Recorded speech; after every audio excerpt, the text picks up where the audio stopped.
गांव के चौधरी परिवार के आंगन में हलचल थी। ढोल नगाड़े बज रहे थे। वहां एक नई नवेली दुल्हन लाल जोड़े में लिपटी धीरे धीरे अपने पति के पीछे पीछे अंदर आ रही थी। उसका नाम था तान्या, चौधरी साहब के छोटे बेटे गौरव की पत्नी।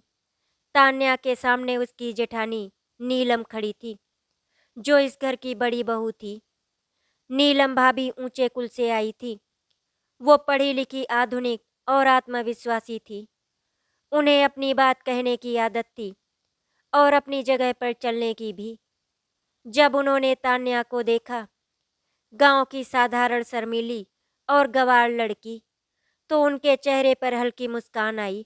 मगर वो मुस्कान अपनेपन की नहीं, घमंड की हल्की झलक थी।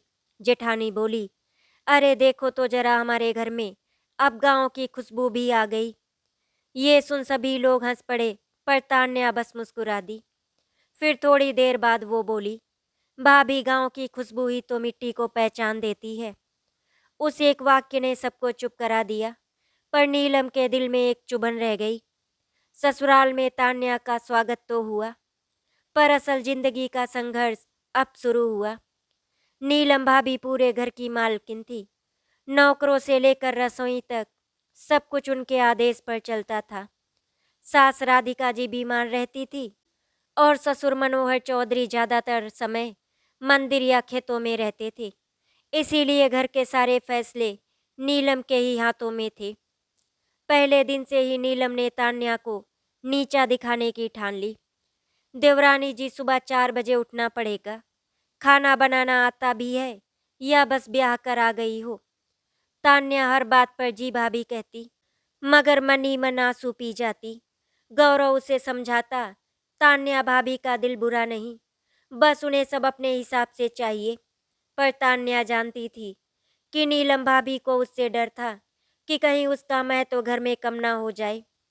एक दिन घर में मेहमान आने वाले थे, नीलम भाभी के मायके से। नीलम ने सारी तैयारियां संभाली, पर बीच में नौकरानी बीमार हो गई। तान्या बोली, भाभी, मैं मदद कर दूं? नीलम ने हंसकर कहा, अरे तुमसे क्या ही होगा, रहने दो। मेहमानों के सामने कुछ बिगाड़ दिया तो लोग मुझी पर हंसेंगे। पर जब मेहमान आए तो अचानक किचन की गैस खत्म हो गई। नीलम के चेहरे पर पसीना आने लगा। तान्या ने तुरंत चूल्हा जलाया और अपनी गांव की कुशलता से खाना तैयार कर दिया। जब मेहमानों ने खाना खाया तो बोले, वाह, आज तो देवरानी ने राजसी खाना खिलाया है। नीलम मुस्कुराई तो सही, पर मन में आग जल रही थी। उन्हें लगा अब सबकी नज़र इस देहाती लड़की पर जाएगी। अगले दिन नीलम ने सास से कहा, माँ जी, अब घर के काम में मेरी कोई ज़रूरत नहीं, सब तो आपकी लाडली बहू संभाल लेगी। राधिका जी बोली, नीलम बेटा, वो तुम्हारी मदद करना चाहती है, तुम्हारा स्थान लेना नहीं। पर नीलम नहीं मानी। धीरे धीरे उसने तान्या से दूरियां बढ़ा ली। गौरव बीच में पड़ता, पर घर का माहौल ठंडा हो गया। एक रात मनोहर चौधरी की तबीयत अचानक बिगड़ गई। सारे लोग भाग दौड़ में लग गए। नीलम भाभी भी डर गईं। तान्या दौड़ती हुई आई, बाबूजी, आप घबराइए मत, मैं आयुर्वेद जानती हूँ। अभी हल्दी, दूध और तुलसी का काढ़ा बनाती हूँ। उसने रात भर उनके पास बैठकर सेवा की। सुबह तक चौधरी साहब की हालत सुधर गई। सुबह जब सबको पता चला तो मनोहर चौधरी बोले, आज अगर मैं जिंदा हूँ तो इस छोटी बहू की वजह से। तान्या, आज से तुम मेरी बेटी जैसी हो। तान्या की आंखों में आंसू थे, मगर नीलम की आंखों में ज्वाला। तान्या के लिए ये घर अब एक नई तरह की परीक्षा बन चुकी थी। जहाँ एक और मनोहर चौधरी ने उसे अपनाया था, वही नीलम की नज़रों में नागवार थी। नीलम को उसकी शान और उसके मायके की बातों का दबदबा, सब कुछ उसे सुरक्षित रखना था। इसीलिए नीलम ने ठान लिया कि वो इस देवरानी को उसी मिट्टी में मिला देगी जहाँ से वो आई थी। उसने कुछ करीबी रिश्तेदारों और अपने मायके वालों से बातें की। सबने नीलम के पक्ष में थोड़ी सहमति जताई। हमारे घर का मान और चलन महत्व रखता है, पर सबसे ज़्यादा असर तब पड़ा जब नीलम ने तान्या के गांव के बारे में कुछ अनकहे शब्द घर में फैला दिए। जैसे कि वो लोग कैसे रहते हैं। उसके रिश्तेदार अच्छे नहीं हैं, छोटे छोटे बीज जो धीरे धीरे घास की तरह उगेंगे। नीलम ने तान्या के ऊपर एक ऐसा आरोप लगवाने की योजना बनाई जो सीधे घर की इज्जत से जुड़ा था। उसने अपनी सास राधिका जी से कहा, माँ जी, मैंने सुना है कि तान्या के मायके वाले हमारे घर की लाज शर्म की बात करते हैं। अगर हमारे लोग जानेंगे तो वो सब क्या कहेंगे। राधिका जी को नीलम की बातें भरोसेमंद लगी, पर असल में उन्होंने कोई ठोस सबूत मांगा नहीं। धीरे धीरे लोगों के मन में तान्या को लेकर शक जन्म लेने लगा। क्या सच में वो उन पर हंसती है? क्या वो घर के नियम नहीं समझती? तान्या को जब इन बातों का पता चला तो उसका दिल टूट गया। वो चाहती थी कि लोग उसे पहचाने, उसके इरादे, उसके सच्चे कामों और उसकी निष्ठा को। पर उसके पास केवल एक तरीका था, धैर्य और नम्रता। उसने सोचा, समय सब कुछ साफ कर देगा। गौरव ने तान्या का साथ देने की भरपूर कोशिश की, पर नीलम हर बार बीच में आ जाती। गांव वालों की कुछ पुरानी बातें भी नीलम ने जोड़ दी, जैसे कि तान्या के पिता का कर्ज, भाई की नौकरी का झगड़ा। सबको जोड़कर एक नकली तस्वीर खड़ी कर दी गई। अब कुछ रिश्तेदार भी अजीब नजरों से तान्या को देखने लगे। एक शाम तान्या रसोई में चुपचाप बैठकर अपनी माँ की लिखी चिट्ठी पढ़ रही थी। उस चिट्ठी में माँ ने लिखा था, बेटी, रिश्ते जीतने से नहीं निभाने से बनते हैं। सच्चाई और ईमानदारी को कभी मत छोड़ना। तान्या ने अपनी आंखों से आंसू पोंछे और फिर ठान लिया, मैं टूटूंगी नहीं, मैं अपना रास्ता खुद बनाऊंगी। एक दिन शहर से एक प्रतिष्ठित स्कूल का सामाजिक कार्यक्रम ससुराल के पास आयोजित हुआ। वहां जरूरतमंद बच्चों के लिए किताबें और कपड़े बांटे जाने थे। नीलम ने तुरंत निर्णय लिया कि वो इस कार्यक्रम में भाग लेगी और दिखाएगी कि कौन इस घर की असली सेवा करता है। नीलम चाहती थी कि तान्या काम में अटक कर कुछ गड़बड़ कर दे, जिससे सब उसकी आलोचना करे। पर तान्या ने इस मौके को अपनी अच्छाई दिखाने का अवसर बनाया। उसने उन बच्चों के साथ बैठकर उनके सवालों के जवाब दिए, उनकी कहानियां सुनी और जो कपड़े किताबें आवश्यक थी उनका सही तरीके से वितरण किया। एक छोटी सी बच्ची जो नए जूते देखने के लिए बेहद खुश थी, तान्या के गले लगकर बोली, आप सबसे प्यारी दीदी हो। उस बच्चे की मासूमियत ने वहां मौजूद कई लोगों की आंखें नम कर दी और कुछ लोगों का दिल बदल गया। कुछ रिश्तेदारों ने सोचा कि शायद देवरानी वास्तव में खास है। नीलम ने हार नहीं मानी। उसने एक दिन तान्या के पुराने घर से जुड़ी एक अफवाह फैला दी, एक पुराना झगड़ा और कुछ अपमानजनक बातें, जिन्हें उसने बढ़ा चढ़ाकर लोगों के बीच रिपोर्ट करा दिया। धीरे धीरे ये अफवाहें ससुराल के वातावरण में घुलने लगी। कई लोगों ने बिना सत्य के उस अफवाह पर भरोसा कर लिया। गौरव ने एक दिन नीलम को डांटा, इतनी गलत बातें क्यों फैला रही हो? तान्या ने कभी कुछ गलत नहीं किया। पर नीलम बोली, तुम्हें समझने की जरूरत नहीं है, ये सब बड़े खेल हैं जो अपना स्थान खोने नहीं देते। गौरव को भीतर से बहुत तकलीफ हुई। उसने तान्या से कहा, तुम घर में अपनी जगह बनाओ, पर अपनी मर्यादा मत खोना। तान्या ने केवल इतना कहा, गौरव, मैं सब कुछ सह लूंगी, पर सच में विश्वास है तो समय पर भरोसा रखना। कुछ दिनों बाद सास राधिका जी के पास एक महत्वपूर्ण बैंक का कागज आ गया। उसमें परिवार की जमीन से जुड़े हुए कुछ दस्तावेज में गड़बड़ी दिखी। नीलम ने तुरंत आरोप लगाया कि ये सब तान्या के मायके वालों की करतूत है और कहा कि तान्या ने शायद अपने परिवार को सहायता दी है। पूरे घर में जैसे बिजली गिर गई। तान्या सुनकर अचंभित रह गई। उसने कहा, मैंने कभी भी परिवार की संपत्ति के साथ ये हरकत नहीं की। पर आवाजें तनी हुई थी और लोगों का मन शक से भरा था। मनोहर चौधरी खुद दुविधा में थे। उन्हें कुछ पक्का सबूत नहीं मिला था, पर घर की शांति टूट चुकी थी। नीलम ने ये मौका हथियार बना लिया। उसने लोगों के सामने तान्या को संदेह की नजरों से देखा और उन्हें विश्वास दिलाने की कोशिश की कि तान्या का मकसद घर में सेंध लगाना है। कुछ लोग मान बैठे, कुछ चुप रहे और कुछ ने तान्या का समर्थन किया।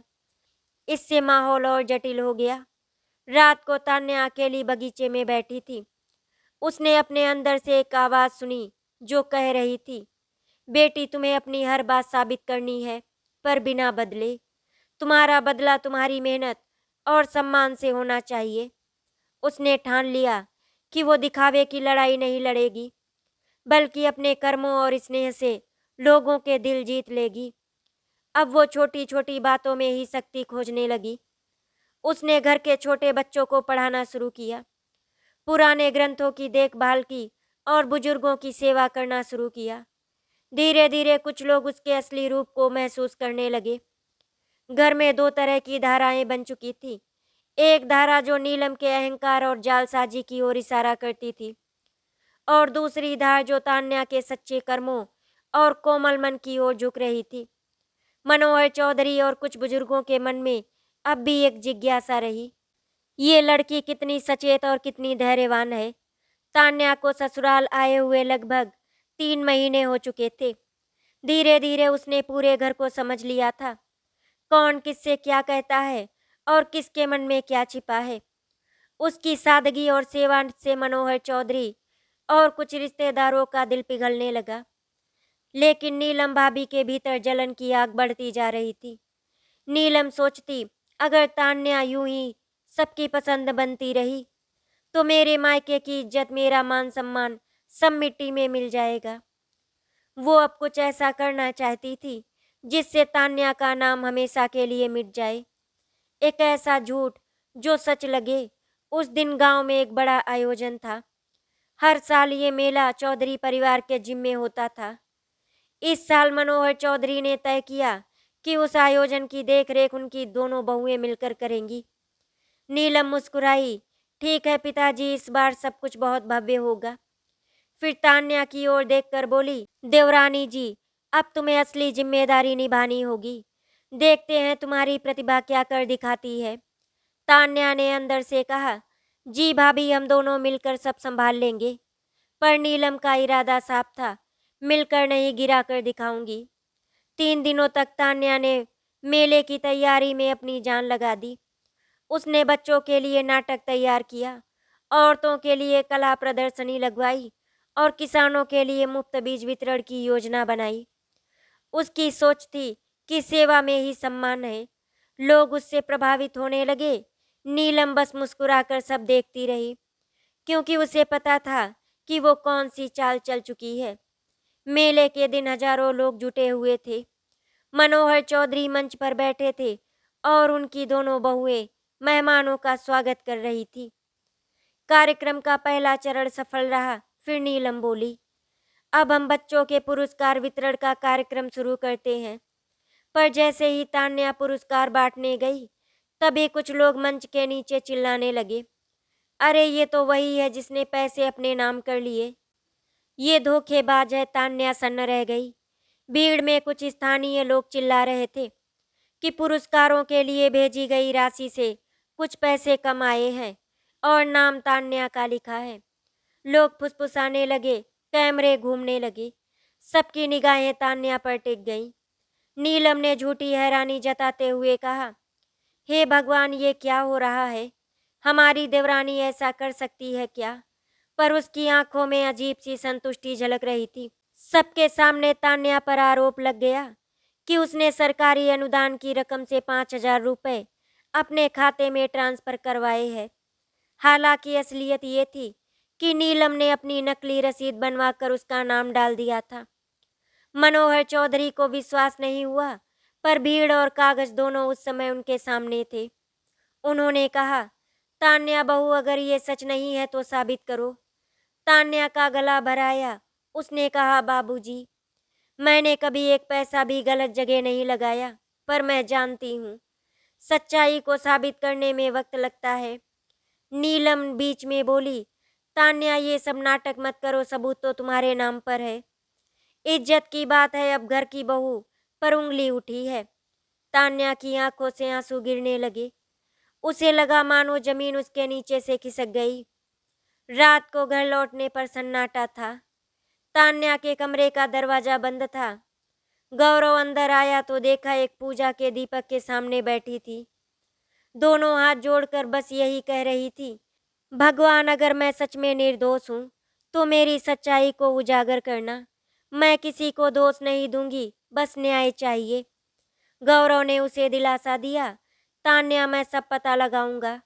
उसने बैंक जाकर जांच कराई और वहां का अधिकारी बोला, भाई साहब ये ट्रांजैक्शन किसी नीलम चौधरी के द्वारा दर्ज हुआ था, पर नाम तान्या का लिखा था। गौरव के पैरों तले से जमीन खिसक गई। सारी चाल अब साफ हो गई थी। अगले दिन मनोहर चौधरी ने सबको बैठक में बुलाया।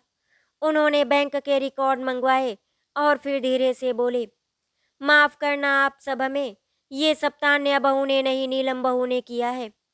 उसने पैसे गलत खाते में डलवाए और नाम तान्या का लिखा। पूरा घर स्तब्ध रह गया और नीलम की आंखें झुक गईं, पर उसका चेहरा अब भी ढीठ था।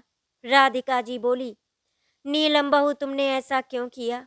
नीलम बोली, मैंने कुछ गलत नहीं किया, मैं बस अपनी जगह बनाए रखना चाहती थी। मनोहर चौधरी की आवाज भारी हो गई, बेटा इज्जत छीनी नहीं जाती, कर्मों से कमाई जाती है। आज तुमने अपनी देवरानी को गिराने की कोशिश में खुद अपनी इज्जत को खो दिया। तान्या ने आंसू पोंछे और कहा, बाबूजी कृपया भाभी को माफ कर दीजिए। उन्होंने गलती की है, पर मैं नहीं चाहती कि घर का नाम बदनाम हो। उसकी विनम्रता देखकर सबकी आंखें नम हो गईं। मनोहर चौधरी ने तान्या से कहा, बेटी आज तुमने न केवल अपना नाम साफ किया, बल्कि इस घर की इज्जत भी बचाई है। पहली बार सास राधिका जी ने आगे बढ़कर तान्या को गले लगा लिया। नीलम चुप खड़ी थी, उसकी आंखों में पछतावे की एक हल्की चमक थी, पर उसका मन अब भी ईर्ष्या से खाली नहीं हुआ था। नीलम के चेहरे पर उस दिन भले ही चुप्पी थी, पर उसके भीतर का तूफान शांत नहीं हुआ था। राधिका जी अब हर काम में तान्या से राय लेने लगी। मनोहर चौधरी उसे लक्ष्मी कहने लगे और गांव के लोग भी अब कहते, चौधरी परिवार की छोटी बहू तो सच में बड़ी किस्मत लेकर आई है। पर यही बातें नीलम के दिल में जहर की तरह उतर रही थी। नीलम ने अब कोई झगड़ा नहीं किया। वो सबके सामने फुसफुसाकर तान्या से बातें करने लगी और दिखाने लगी कि सब कुछ भूल चुकी है। तान्या को लगा भाभी का दिल आखिर पिघल गया। वो निश्चिंत हो गई और पहले की तरह भाभी की मदद करने लगी। लेकिन अंदर से नीलम ने तय कर लिया था, अगर मैं इस घर की महारानी नहीं बन सकती तो मैं इस घर में किसी को रानी भी नहीं बनने दूंगी। कुछ ही दिनों में घर में एक बड़ा मौका आया, मनोहर चौधरी के जन्मदिन का आयोजन। हर साल ये आयोजन बहुत सादगी से मनाया जाता था, पर इस बार तान्या ने सोचा कि वो उसे खास बनाएगी। उसने गांव के सभी गरीब परिवारों को निमंत्रण भेजा, मंदिर में भंडारा करवाया और अनाथ बच्चों के लिए कपड़े खरीदे। नीलम ने इस बार विरोध नहीं किया, बल्कि बोली, बहुत अच्छा विचार है देवरानी जी, इस बार तुम सारी तैयारियां संभालो, मैं बस देखती रहूंगी। तान्या ने खुशी से सिर हिला दिया। उसे नहीं पता था नीलम फिर एक जाल बुन चुकी थी। नीलम ने धीरे धीरे अपने पति अभिषेक के कानों में जहर घोलना शुरू किया। देखो अभिषेक, अब तो पूरा घर तान्या के कदमों में है। कल को तुम्हारे पिता उसे विरासत में हिस्सा देने लगेंगे। अभिषेक, जो हमेशा नीलम के कहने पर चलता था, धीरे धीरे मानने लगा कि तान्या सच में सबकी चहेती बन चुकी है। नीलम ने उसकी मर्दानगी पर चोट की, तुम तो बस नाम के बड़े बेटे हो, असली काम तो तुम्हारे छोटे भाई और उनकी पत्नी कर रहे हैं। अभिषेक का अहंकार भी जाग उठा। अब नीलम के पास दो हथियार थे, ईर्ष्या और पति का गुस्सा। मनोहर चौधरी का जन्मदिन पूरे गांव में चर्चा का विषय बन गया। घर फूलों से सजा था, मंदिर की घंटियां बज रही थी और तान्या अपने हाथों से बना प्रसाद बांट रही थी। वो थकी थी, पर उसके चेहरे पर शांति थी। हर कोई उसकी मेहनत की तारीफ कर रहा था। नीलम दूर खड़ी होकर सब कुछ देख रही थी। उसने अपने पति से फुसफुसाकर कहा, अब वक्त है उस देवरानी महारानी की असलियत दिखाने का। सब कुछ शांत चल रहा था, तभी भीड़ में अफरा तफरी मच गई। किसी ने चिल्लाया, भंडारे का खाना खराब हो गया है और कुछ लोग बीमार पड़ गए हैं। सबकी नजरें तान्या पर टिक गईं, क्योंकि भंडारे की जिम्मेदारी उसी के हाथ में थी। नीलम दौड़ कर आई और बोली, हे भगवान, तान्या तुमने ये क्या किया? इतने लोगों को जहर खिला दिया। तान्या का चेहरा सफ़ेद पड़ गया। उसने कहा, भाभी मैंने खुद सब चखा था, खाना ठीक था, पर अब तक गांव के कुछ लोग आकर कहने लगे खाने में किसी ने कीटनाशक मिलाया है। मनोहर चौधरी ने गुस्से में कहा, तान्या ये क्या किया तुमने? इतनी बड़ी लापरवाही। तान्या के गाल पर आंसू बहने लगे। उसने कहा, बाबूजी मैं कसम खाती हूँ मैंने कुछ नहीं किया, पर इस बार उसके पास कोई सबूत नहीं था। लोगों की जुबानें फिर से जहरीली होने लगी। नीलम चुपचाप मुस्कुरा रही थी क्योंकि उसने पिछली रात ही कुछ खाने में मिलाया था और सबके सामने तान्या को दोषी दिखाने की तैयारी कर रखी थी। रात को तान्या अकेली मंदिर के सामने बैठी थी। वो सोच रही थी, क्या मेरा अपराध यही है कि मैं सच बोलती हूँ? क्या सच्चाई हमेशा हार जाती है? उसकी आंखें बंद थी और होठों पर प्रार्थना, हे प्रभु, अगर मैंने सच्चा कर्म किया है तो मेरा नाम एक दिन साफ कर देना। वो रात बहुत भारी थी। गौरव उसके साथ बैठा रहा पर कुछ कह नहीं सका। सिर्फ उसकी हथेली तान्या के आंसू पोंछ रही थी। अगले दिन जब चौधरी साहब ने भंडारे के बचे हुए खाने की जांच कराई तो पता चला कि खाना ठीक था, सिर्फ एक बर्तन में ही मिलावट की गई थी और उस बर्तन को मंदिर के नौकर ने साफ करते समय कहा, मालकिन, नीलम भाभी ने ही पिछली रात मुझे ये बर्तन अलग रखने को कहा था। पूरा सच सामने आ गया। मनोहर चौधरी का सिर झुक गया और नीलम की चाल अब एक बार फिर उजागर हो गई। नीलम अब सबके सामने बेनकाब हो चुकी थी। राधिका जी ने कहा, नीलम बहू, हमने तुम्हें अपनी बेटी समझा, पर तुमने घर की लाज जलाने की कोशिश की। नीलम रो पड़ी, माँ जी मुझे माफ़ कर दीजिए, मैं बस ये सह नहीं पाई कि सब मुझे भूल गए। तान्या आगे बढ़ी और उसके गले लग गई। भाभी, अगर कोई भी रिश्ता टूटे तो उसे जोड़ने के लिए किसी एक को झुकना पड़ता है। मैं वही बनना चाहती हूँ। मनोहर चौधरी बोले, तान्या तुम सच में इस घर की लक्ष्मी हो। आज से तुम्हें इस घर का हर निर्णय लेने का अधिकार है। तान्या ने कुछ नहीं कहा, बस मुस्कुरा दी, पर उसके आंसू बता रहे थे वो अब अपने दर्द से ऊपर उठ चुकी थी।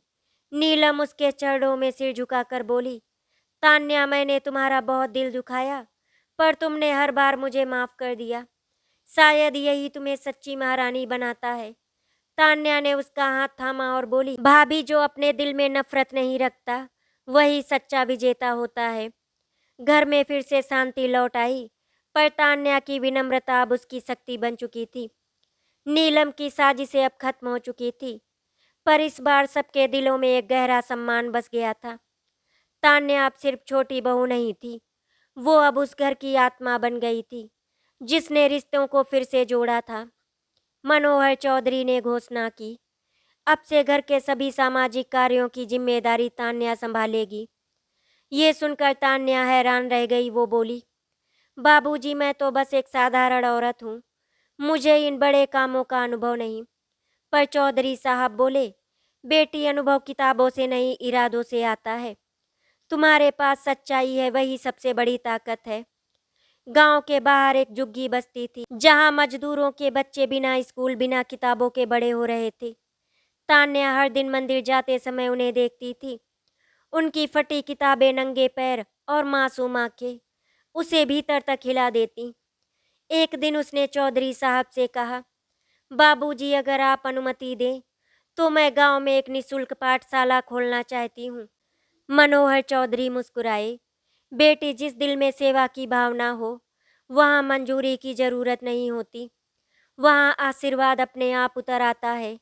और यहीं से तान्या का नया अध्याय शुरू हुआ। पुराने गोदाम को साफ कर तान्या ने उसे स्कूल का रूप दिया। वो खुद रोज बच्चों को पढ़ाने लगी। कभी कहानियों के जरिए संस्कार सिखाती तो कभी मिट्टी से अक्षर बनवाती। गांव की औरतें जो पहले उसे गवार देवरानी कहकर टाल देती थी, पर अब उसे तान्या दीदी कहने लगी। नीलम दूर से ये सब देखती रही। पहली बार उसके मन में जलन नहीं बल्कि पछतावा और प्रशंसा का भाव आया। वो सोचने लगी, जिसे मैं नीचा दिखाना चाहती थी वो आज मुझसे ऊपर नहीं बल्कि मुझे भी ऊपर उठा रही है। एक दिन जब तान्या स्कूल में पढ़ा रही थी, नीलम धीरे से आई और बच्चों के साथ बैठ गई। तान्या ने देखा तो मुस्कुरा दी। भाभी आप यहाँ पर? नीलम बोली। मैं भी कुछ सीखने आई हूँ देवरानी जी। नहीं दीदी, तान्या की आंखें नम हो गईं। वो समझ गई कि उसका सबसे बड़ा संघर्ष अब सफल हो गया है। जिस दिल में पहले ईर्ष्या थी, वहाँ अब सम्मान ने जगह बना ली थी। कुछ महीनों में तान्या का स्कूल इतना लोकप्रिय हो गया कि जिला अधिकारी खुद आने लगे। उन्होंने तान्या के काम को सराहा और कहा, आपने समाज में जो किया है वो किसी सरकारी योजना से बड़ा कार्य है। जल्दी शहर के अखबारों में खबर छपी, गांव की देवरानी बनी शिक्षा की महारानी। ये खबर जब शहर पहुंची तो वहां की कई महिला संस्थाएं तान्या को सम्मानित करने लगी। वो हर बार कहती, मैं कुछ नहीं, मेरे संस्कार ही मेरी ताकत है। एक दिन शाम को जब तान्या घर लौटी तो देखा, नीलम दरवाजे पर खड़ी थी, हाथों में एक थाली लिए। थाली में दिया जल रहा था और फूल रखे थे। नीलम ने उसके पैर छुए और बोली, तान्या आज मेरा अहंकार पूरी तरह खत्म हो गया। तुमने मुझे सिखाया कि असली रानी वो नहीं होती जो दूसरों को झुकाए, बल्कि वो होती है जो दूसरों को सम्मान देना जानती है। तान्या ने उसे गले लगा लिया। भाभी अब से हम एक दूसरे के सहारे रहेंगे, ना ऊंचा ना नीचा, बस परिवार। अब मनोहर चौधरी ने ये दृश्य देखा तो उनकी आंखों से आंसू बह निकले। उन्होंने कहा, आज मैं गर्व से कह सकता हूँ, मेरा घर सच में परिवार बन गया है। उन्होंने दोनों बहुओं के सिर पर हाथ रखकर कहा, नीलम ने इस घर को शान दी थी और तान्या ने उसे आत्मा दी है। गांव का हर व्यक्ति अब तान्या को महारानी बहू कहकर बुलाने लगा। उसकी पाठशाला का नाम बदलकर रख दिया गया, महारानी तान्या महिला शिक्षा केंद्र। तान्या ने मुस्कुराकर कहा, अगर मेरी कहानी किसी एक औरत को हिम्मत दे सके तो मैं सच में महारानी हूँ। नीलम ने कहा, देवरानी जी, अब आपकी कहानी सिर्फ घर ही नहीं, समाज की हो चुकी है। और दोनों बहुएं साथ खड़ी रहीं, एक अपने पश्चाताप में पवित्र और दूसरी अपनी विनम्रता में महान। गांव की सुबह बदल चुकी थी। जहां पहले चौधरी परिवार की हवेली में तनाव और झगड़े की गूंज थी, वहीं अब वहां से बच्चों की हंसी, औरतों की बातें और पूजा के भजन सुनाई देते। तान्या की पाठशाला अब जिले की सबसे सफल पहल बन चुकी थी। वो सिर्फ बच्चों को अक्षर नहीं सिखाती थी, वो उन्हें संस्कार, स्वाभिमान और सपने देखना भी सिखाती थी। नीलम अब पूरी तरह बदल चुकी थी। वो हर दिन तान्या के साथ पाठशाला में जाने लगी। कभी बच्चों को सिलाई बुनाई सिखाती तो कभी उनके लिए खाना बनाती। लोग कहते, देखो एक समय था जब दोनों बहुएं एक दूसरे की दुश्मन थी और अब दोनों मिलकर इस गांव को बदल रही हैं। नीलम को अब सुकून मिलता था। वो सोचती, तान्या ने मुझ में एक नई औरत जगा दी है, पर नियति को अभी एक और इम्तिहान लेना था। तान्या और गौरव को 3 दिन के लिए बाहर जाना था। चौधरी साहब ने नीलम से कहा, बड़ी बहू, जब तक वो लोग वापस नहीं आ जाते तुम घर और स्कूल संभाल लेना। नीलम ने मुस्कुराकर कहा, आप निश्चिंत रहे बाबूजी। पर उसी रात कुछ ऐसा हुआ जिसने सबको हिला दिया। रात के समय नीलम बाजार से लौट रही थी। रास्ते में एक ट्रैक्टर बेकाबू होकर उसकी ओर आ गया। वो गिर गई और उसके पैर में गंभीर चोट लगी। गांव वालों ने दौड़कर उसे घर पहुंचाया। जब तान्या को खबर मिली तो वो तुरंत नीलम भाभी के पास पहुंची। नीलम दर्द में तड़प रही थी। तान्या ने उसका सिर अपनी गोद में रख लिया। आंसू बहाते हुए बोली, भाभी कुछ नहीं होगा आपको, मैं हूं ना आपके पास। अगले दिन सुबह डॉक्टर ने बताया, घाव गहरा है, कम से कम 2 दिन तक मरीज को हिलना नहीं चाहिए। उसी दिन शाम को तान्या को शहर रवाना होना था। पूरा घर उलझन में था। तभी राधिका जी बोली, छोटी बहू तो जा, यहाँ का हम देख लेंगे। पर तान्या ने नीलम की आंखों में देखा, वो कुछ कह नहीं पा रही थी, बस एक मौन आग्रह था। तान्या समझ गई, मेरा सम्मान उस कागज पर नहीं बल्कि रिश्तों में छिपा है। तान्या ने चिट्ठी उठाई और शांत स्वर में बोली, बाबूजी मैं शहर नहीं जाऊंगी। सब हैरान रह गए। मनोहर चौधरी बोले, पर बहू ये तो तुम्हारे जीवन का सबसे बड़ा मौका है। तान्या मुस्कुरा दी। मौका तो रोज मिलता है बाबूजी, जब हम किसी का हाथ थामते हैं, किसी का दर्द बांटते हैं। अगर मैं आज अपनी भाभी को छोड़कर जाऊंगी तो मैं सम्मान नहीं अपना मान खो दूंगी। नीलम फूट फूट कर रो पड़ी। देवरानी जी, मैं तो चाहती थी कि आप जाओ। आपने मेरे लिए अपनी जिंदगी का सबसे बड़ा मौका छोड़ दिया। तान्या ने उसका हाथ थामा। भाभी, जो रिश्ते अपने हों उनके लिए कुछ छोड़ना हार नहीं जीत होती है। नीलम बोली, तुम सच में इंसान नहीं ईश्वर का रूप हो। दोनों बहुएं गले लगकर रो पड़ी। अगले दिन सुबह गांव के प्रधान चौधरी हवेली पहुंचे और बोले, तान्या जी, हमें पता चला कि आप अपनी घायल भाभी को छोड़कर शहर नहीं गईं। ऐसे त्याग और संवेदना का सम्मान किसी मंच से नहीं बल्कि लोगों के दिलों से मिलना चाहिए। प्रधान जी की बातें सुनकर तान्या को बहुत अच्छा लगा। गांव की औरतें उसके साथ छोटे छोटे उद्योग चला रही थीं। पर एक दिन नियति ने फिर दस्तक दी। इस बार कुटुंब में ही तूफान आने वाला था। मनोहर चौधरी की जमीनें बहुत थी, कुछ शहर में कुछ गांव में। वर्षों पहले एक हिस्सा उन्होंने अपने बड़े बेटे अभिषेक यानी नीलम के पति के नाम पर कर दिया था और बाकी गौरव यानी तान्या के पति के हिस्से में थी। अब अभिषेक शहर के दोस्तों के कहने पर वो जमीन बेचना चाहता था। वहाँ एक फैक्ट्री लगनी थी जिससे उसे करोड़ों मिलते, पर उस जमीन के बगल में तान्या की पाठशाला भी थी। तान्या बोली, भैया, अगर वहाँ फैक्ट्री बनेगी तो धुआं, प्रदूषण और बच्चों की पढ़ाई सब खत्म हो जाएगा। नीलम ने कहा, अभिषेक, तान्या सही कह रही है। पर अभिषेक का मन लोभ से भर चुका था। उसने गुस्से में कहा, मैं अपनी जमीन बेच रहा हूँ, किसी को रोकने का हक नहीं। अभिषेक की बात सुनकर मनोहर चौधरी बहुत नाराज हुए। उन्होंने कहा, बेटा, जिस जमीन पर बच्चों की पाठशाला चल रही है वो अब इस घर की सेवा का प्रतीक बन चुकी है। अगर तू उसे बेच देगा तो ये घर टूट जाएगा। पर अभिषेक ने जिद ठान ली। वो बोला, बाबूजी, मुझे पैसे चाहिए, ना कि शोहरत। गौरव ने भी समझाने की कोशिश की, पर भाई अब अंधे अहंकार में डूब चुका था। घर में दरार पड़ने लगी। लोग कहने लगे, अब चौधरी परिवार दो हिस्सों में बंटने वाला है। रात को तान्या मंदिर के सामने बैठी थी। दिया जल रहा था पर उसका मन बुझा हुआ था। वो सोच रही थी, अगर मैं इस झगड़े में बोलूंगी तो अभिषेक भैया नाराज होंगे, और अगर चुप रहूंगी तो मेरे बच्चों का भविष्य खत्म हो जाएगा। उसने भगवान से कहा, हे प्रभु, मुझे बताइए कि सही क्या है, परिवार या न्याय। सारी रात जागती रही। अगली सुबह उसने एक फैसला किया। वो सीधा पंचायत भवन पहुंची और वहां बोली, मैं तान्या चौधरी, इस गांव की बहू, अपने परिवार की जमीन नहीं, इस गांव के भविष्य की रक्षा करने आई हूँ। पंचायत ने कहा, पर तान्या जी, ये तो आपके जेठ की जमीन है, आपको क्या अधिकार। तान्या बोली, जब परिवार का कोई एक सदस्य गलत राह पर चले तो बाकी का कर्तव्य है कि उसे रोके। ये जमीन हमारे पूर्वजों की आशीष है, इसे बेचना उनके नाम का अपमान होगा। गांव के बुजुर्गों ने तालियां बजा दी, पर कुछ लोग बोले, वो अपने जेठ का विरोध कर रही है। जब तान्या घर लौटी तो अभिषेक क्रोध से भर उठा।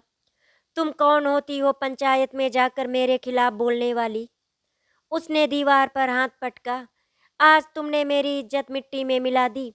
तान्या शांत स्वर में बोली, भैया, अगर मैंने आपकी इज्जत मिट्टी में मिलाई होती तो आपका नाम गांव के लोग अब शब्दों में लेते, पर आज सब कह रहे हैं चौधरी परिवार अब भी धर्म पर खड़ा है। नीलम बोली, अभिषेक, तान्या ने वही किया जो सही था। कभी कभी सच्चाई रिश्तों से बड़ी होती है। अभिषेक कुछ पल के लिए चुप रह गया, फिर बोला, मुझे सोचने दो। 3 दिन बाद अभिषेक खुद पाठशाला पहुंचा। बच्चे मिट्टी से अक्षर बना रहे थे। अभिषेक ने देखा, जिस जमीन को वो बेचना चाहता था वो अब सैकड़ों बच्चों के सपनों से भरी थी। वो तान्या के पास आया। तान्या, माफ करना, मेरा लालच मुझे अंधा बना रहा था, लेकिन आज मैं वहां गया तो समझ आया, पैसा एक बार मिलता है पर सम्मान बार बार कमाना पड़ता है। तान्या की आंखों से आंसू बह निकले। उसने कहा, भैया, परिवार का एक सदस्य भी सच्चाई को समझ ले तब तक कोई रिश्ता टूट नहीं सकता।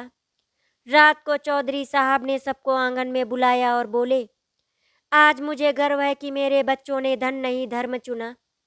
अभिषेक, तूने अपनी गलती मानी, यही सबसे बड़ी जीत है। और तान्या, तूने फिर साबित किया कि इस घर की आत्मा तू ही है। नीलम ने कहा, बाबूजी, अब हमारे घर में कभी दीवार नहीं बनेगी, क्योंकि तान्या ने हमें सिखाया है कि सच्चाई परिवार को जोड़ती है, बांटती नहीं। अभिषेक का झगड़ा सुलझ जाने के बाद चौधरी परिवार में फिर से सुख लौट आया था। नीलम और तान्या अब मिलकर गांव की औरतों को स्वरोजगार सिखा रही थी। गौरव हर कदम पर तान्या का साथ देता, उसकी सफलता पर गर्व करता, लेकिन धीरे धीरे हालात बदलने लगे। तान्या की आंखें नम हो गई। वो बोली, गौरव, ये सब तुम्हारे सहयोग से ही संभव हुआ है। अगर मैं कुछ कर पा रही हूँ तो वो तुम्हारे भरोसे से। पर गौरव के मन में अब एक छोटी दरार पड़ चुकी थी। कुछ दिनों बाद सरकारी अधिकारी गांव आए। उन्होंने फंडिंग की मंजूरी दी, पर साथ ही एक शर्त रखी, अगर आप अपनी जमीन ट्रस्ट के नाम कर देंगे तो पाठशाला को सरकारी दर्जा मिल जाएगा। तान्या खुश हो गई, पर गौरव चौंक गया। क्या मतलब? वो जमीन तो हमारे परिवार की है, तान्या ने समझाया। हाँ, पर ये जमीन अब सिर्फ हमारी नहीं रही, ये बच्चों का भविष्य है गौरव। अगर हमने ये कदम नहीं उठाया तो ये स्कूल आगे नहीं बढ़ पाएगा। गौरव गुस्से में बोला, मतलब तुम अपने पति की बात से ऊपर सरकार की बात मानोगी? तान्या ने धीरे से कहा, नहीं गौरव, मैं सच्चाई की बात मानूंगी। गौरव को लगा जैसे तान्या अब सिर्फ नाम के लिए उसकी पत्नी है। उसने घर में सबके सामने कहा, मुझे गर्व था कि मेरी पत्नी सबकी मदद करती है, पर अब लगता है उसने अपने परिवार को भुला दिया है। मनोहर चौधरी बोले, गौरव बेटा, तेरी पत्नी जो कर रही है वो त्याग है, अभिमान नहीं। पर गौरव की आंखों में गुस्सा था। वो कमरे से बाहर चला गया। नीलम ने तान्या से कहा, देवरानी जी, आपने तो सबका दिल जीता, अब अपने पति का दिल कैसे जीतेंगी? तान्या बोली, भाभी, कुछ रिश्ते समय से नहीं धैर्य से सुधरते हैं। अगले दिन जब अधिकारी फिर आए तो गौरव ने बिना बताए उन दस्तावेजों पर हस्ताक्षर करने से इनकार कर दिया। उन्होंने कहा, ये स्कूल हमारा निजी काम नहीं, समाज की भलाई के नाम पर है, तो इसके लिए हम अपनी जमीन क्यों दें? तान्या ने कुछ नहीं कहा, बस अधिकारियों से माफी मांगी। वो समझ गई थी अब लड़ाई बाहर की नहीं, अपने ही घर के भीतर है। रात को वो चुपचाप गौरव के पास गई। गौरव, अगर तुम नहीं चाहते तो मैं कुछ नहीं करूंगी, पर अगर मैंने अपना जीवन समाज के नाम समर्पित किया है तो क्या मेरा कर्तव्य अधूरा छोड़ दूं? गौरव बोला, मेरा क्या? क्या मैं सिर्फ तुम्हारी जिंदगी का दर्शक हूँ? तान्या की आंखों में आंसू थे। नहीं गौरव, शायद तुम्हें मेरी वजह समझने में थोड़ा वक्त लग रहा है। अगली सुबह गौरव ने गांव में शोर सुना। कुछ बच्चे स्कूल के बाहर खड़े रो रहे थे। किसी ने दीवार पर लिखा था, पाठशाला बंद की जा रही है।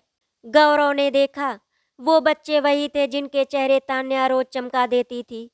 वो मासूम आवाजें कह रही थी, तान्या दीदी चली गई क्या? वो दृश्य गौरव के दिल में उतर गया। वो दौड़ता हुआ घर पहुंचा। तान्या पूजा के सामने बैठी थी।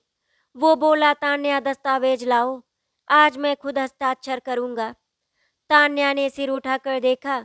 उसकी आंखों से आंसू गिरने लगे।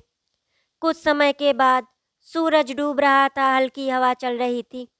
नीलम बच्चों को कहानी सुना रही थी। एक समय की बात है जब एक गवार देवरानी को सब तुच्छ समझते थे, पर उसने अपनी सच्चाई से सबका दिल जीत लिया। एक बच्ची ने पूछा, दीदी, उस देवरानी का नाम क्या था? तान्या नीलम को देख के मुस्कुराई और बोली, बेटा, उसका नाम अब जरूरी नहीं, क्योंकि वो हर उस औरत के दिल में है जो सच्चाई से लड़ती है। कई सालों बाद चौधरी हवेली के दरवाजे पर एक पट्टिका लगाई गई। ये घर उस नारी को समर्पित है जिसने सास बहू के झगड़ों से ऊपर उठकर एक परिवार, एक गांव और एक युग को बदल दिया। इस तरह एक देवरानी बनी महारानी। आशा करती हूँ आपको हमारी कहानी अच्छी लगी होगी। अगर आपको हमारी कहानी अच्छी लगी तो वीडियो को लाइक एंड शेयर करें, चैनल को सब्सक्राइब करें। वीडियो देखने के लिए आपका धन्यवाद।